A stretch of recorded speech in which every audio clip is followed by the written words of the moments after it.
Hello বন্ধুরা, আমার চ্যানেলে সবাইকে স্বাগত। আজ আমি আরেকটি নতুন রেসিপি নিয়ে চলে এসেছি। আজ আমি সজনে ডাঁটা চচ্চড়ি করে দেখাবো।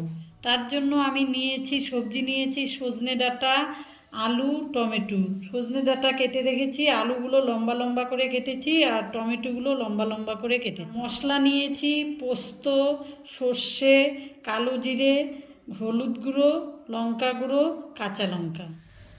কড়াইতে অল্প সর্ষের তেল দিয়ে দিলাম। এবার আলুগুলো অল্প হালকা লাল লাল করে ভেজে দেব।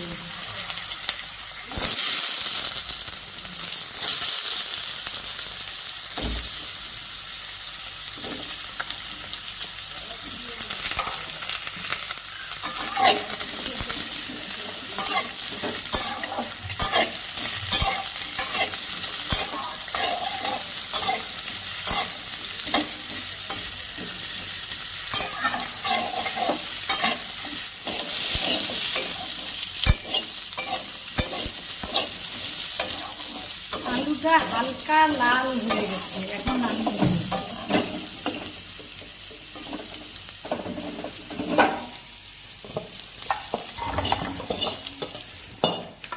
এবার কড়াইতে আরেকটু সর্ষের তেল দিয়ে দিলাম, তাতে কালো জিরে ফোড়ন দিলাম। তেলের মধ্যে অল্প হলুদ দিয়ে দিলাম, তার মধ্যে টমেটো কুচিগুলো দিয়ে দিলাম, দিয়ে একটু ভেজে নিব টমেটো কুচিগুলো। এখন তার মধ্যে অল্প লবণ দিয়ে দিলাম। এবার টমেটোটাকে আরেকটু ভেজে নিব। সর্ষে পোস্তর সাথে আমি কয়েকটা কাঁচা লঙ্কা দিয়ে একসঙ্গে বেটে নিয়েছি। এই মশলাটা আমি দিয়ে দিলাম। এবার মশলাটাকে একটু ভালো করে কষিয়ে নেব। মশলাটা অল্প কষানো হয়ে গেছে, এবার এখানে লঙ্কা গুঁড়ো দিয়ে দিই। অল্প লঙ্কা গুঁড়ো দিলাম। এবার আবারও একটু ভালো করে কষিয়ে নেব।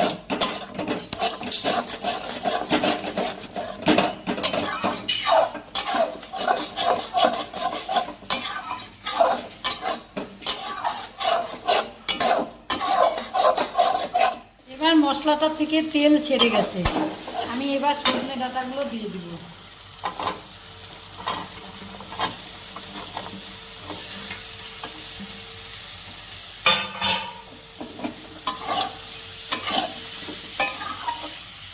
সজনে ডাঁটাগুলো দিয়ে ভালো করে কষিয়ে নিব। আমি সজনে ডাঁটাগুলো দিয়ে গ্যাসের আঁচটা কমিয়ে 10 মিনিট ঢেকে দেব। 10 মিনিট পরে ঢাকনাটা খুলে নিলাম।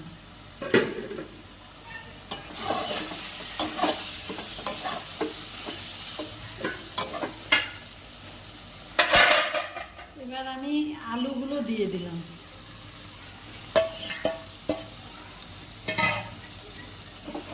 দিয়ে ভালো করে মিশিয়ে নিব।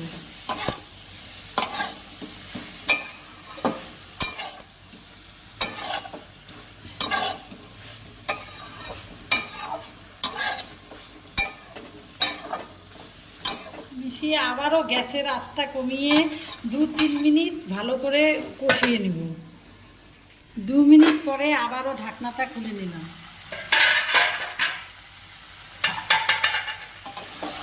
এবার পরিমাণ মতন জল দিয়ে দিব।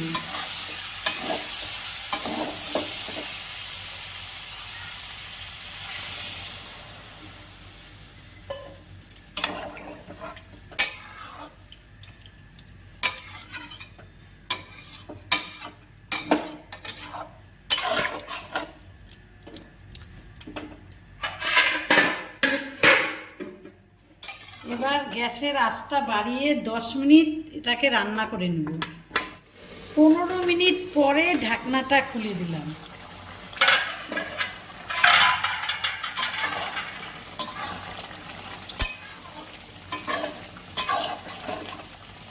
এবার এর মধ্যে অল্প ধনেপাতা কুচি দিয়ে দিব।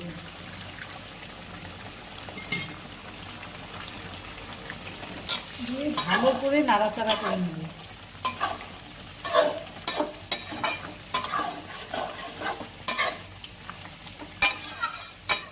সামান্য চিনি দিয়ে দিলাম, দিয়ে একটু ভালো করে নাড়াচাড়া করে নেব।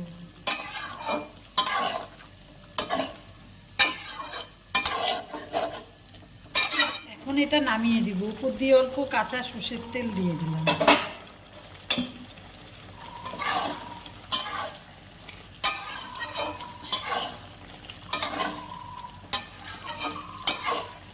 আমার সজনে ডাঁটা চচ্চড়িটা হয়ে গেছে।